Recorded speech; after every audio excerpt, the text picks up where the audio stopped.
Hello बच्चों, NEET के exam में बचे हैं 173 डेज यानी 6 महीने से भी कम का टाइम। यानी कि अब टाइम आ गया है आपके लिए अपना पूरा सिलेबस रिवाइज करने का। नीट का सिलेबस काफी वास्ट है, आपका काम है उसको मल्टीपल टाइम्स रिवाइज करने का ताकि पहले का आपने जो पढ़ा है उसको आप भूल ना जाए। तो अगर आपको रिवीजन करने के लिए हेल्प चाहिए तो आपके लिए हम लोग लेकर आए हैं टारगेट 2.0 बैच। ठीक है, तो टारगेट 2.0 बैच कैसे यूज करना है वो आज मैं आपको बताने वाला हूँ। ये टारगेट बैच के सारे स्टूडेंट्स के लिए भी अवेलेबल है, टारगेट 2.0 बैच के भी सारे स्टूडेंट्स के लिए अवेलेबल है। ठीक है, तो इसको कैसे यूज करना है उसके लिए लिंक मैंने डिस्क्रिप्शन में देके रखा है। पहले मैं आपको बता देता हूँ कि इसको यूज करना कैसे है। ठीक है, तो जब आप इस लिंक पे क्लिक करेंगे तो आपको सामने 3 शेड्यूल्स नजर आएंगे। इन तीनों में से कौन सा सेलेक्ट करना है इसके बारे में मैं आपको और डिटेल्स वीडियो के एंड में बताऊंगा। पर अगर आपको नहीं पता है कौन सा सेलेक्ट करना है तो आप बाय डिफॉल्ट असेंट 2.0 वाला शेड्यूल सेलेक्ट कर सकते हैं।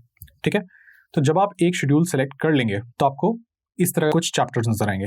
तो जैसे वीक 1 में मुझे 5 चैप्टर्स नजर आ रहे हैं, जिसमें से 2 बायो के हैं, 2 फिजिक्स के हैं और 1 केमिस्ट्री का है। इसमें से मुझे बता रहा है कि पहले चैप्टर के रिवीजन के 4 में से 3 डीपीपीज मैं खत्म कर चुका हूं। तब मेरा काम है जो फाइनल वाली डीपीपी है उसको खत्म करना। तो मुझे नजर आ रहा है कि यहां पर एक डीपीपी है semi technical description and description of some important families की। तो मैं जब इस वाली डीपीपी पे क्लिक करूंगा तो ये वाली डीपीपी मेरे सामने खुल जाएगी, जहां मुझे बता रहा है कि 25 क्वेश्चंस है और मेरे पास 30 मिनट्स का टाइम अवेलेबल है। तो मैं स्टार्ट टेस्ट पे क्लिक करूंगा और मुझे एक एक करके सारे क्वेश्चंस नजर आएंगे। मैं रैंडमली सब में 1 मार्क कर देता हूँ, या हम लोग फास्ट फॉरवर्ड कर देंगे ताकि आपको लास्ट में क्या दिखेगा वो दिखा सकें। तो इस तरह से मैंने सारे क्वेश्चंस में 1 मार्क कर दिए। आपको सारे क्वेश्चंस प्रॉपरली अटेम्प्ट करने हैं, आपको रैंडमली कोई भी मार्क नहीं करना है। और जब आप टेस्ट को सबमिट कर देंगे तो ये आपको आपके टेस्ट का स्कोर दिखाएगा। ठीक है, ये आपका टेस्ट का स्कोर है। ठीक है, बोल रहा है 7 करेक्ट 16 इनकरेक्ट, और हो सकता है कुछ क्वेश्चंस मैंने शायद मार्क नहीं किए हैं। तो जो क्वेश्चंस मेरे इनकरेक्ट हुए वो मुझे यहाँ पे दिखाएगा कि मैंने क्या मार्क किया और सही आंसर क्या था। और यहाँ पे ऑडियो एक्सप्लेनेशन भी अवेलेबल है। कुछ क्वेश्चंस में हो सकता है वीडियो एक्सप्लेनेशन हो, कुछ में हो सकता है टेक्स्ट एक्सप्लेनेशन हो। तो जो जो क्वेश्चंस आपके गलत हुए हैं आपको उनको रिव्यू करना है। पर पहले मैं आपको दिखा देता हूँ कि आपको कैसे नजर आएगा। जब आप अपना डीपीपी अटेम्प्ट कर लेंगे तो आपको इस तरह से दिखाएगा कि आपका चैप्टर खत्म हो गया है या आपका जो टास्क है वो खत्म हो गया है। अभी मैंने ये वाला डीपीपी अटेम्प्ट किया था तो मुझे कंप्लीटेड दिखा रहा है। अब इस तरह से मेरा काम है कि मैं इस वीक के जितने भी डीपीपीज हैं अक्रॉस ऑल द चैप्टर्स सबको अटेम्प्ट कर लूं, ताकि मेरा इस वीक का रिवीजन का गोल खत्म हो सके और फिर मेरा नेक्स्ट वीक का रिवीजन का गोल चालू होगा। तो मुझे नेक्स्ट वीक करना है, लेकिन मुझे यहाँ पे दिखा रहा है कि मेरे नेक्स्ट वीक का क्या गोल है।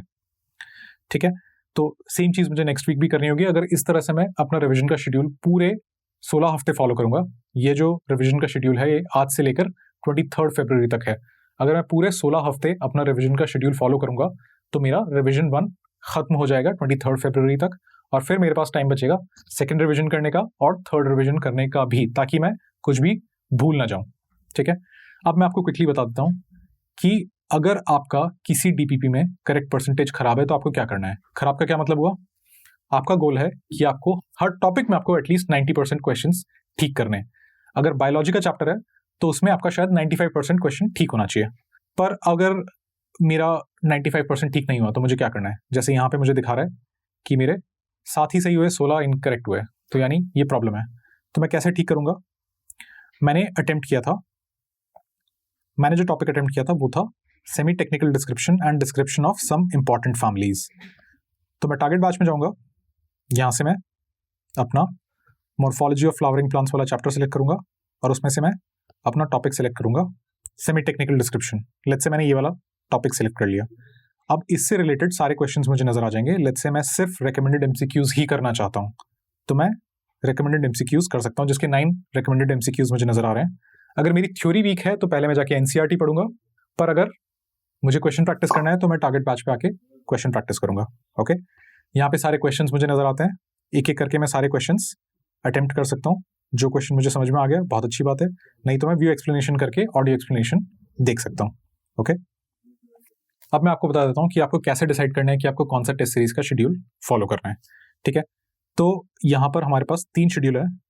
ये है वाइटल का शेड्यूल। ठीक है, ये 4 नवंबर से चालू होता है, 23 फरवरी को खत्म होता है। अगर आप आज भी शुरू करते हैं तो आप इसको कवर कर सकते हैं।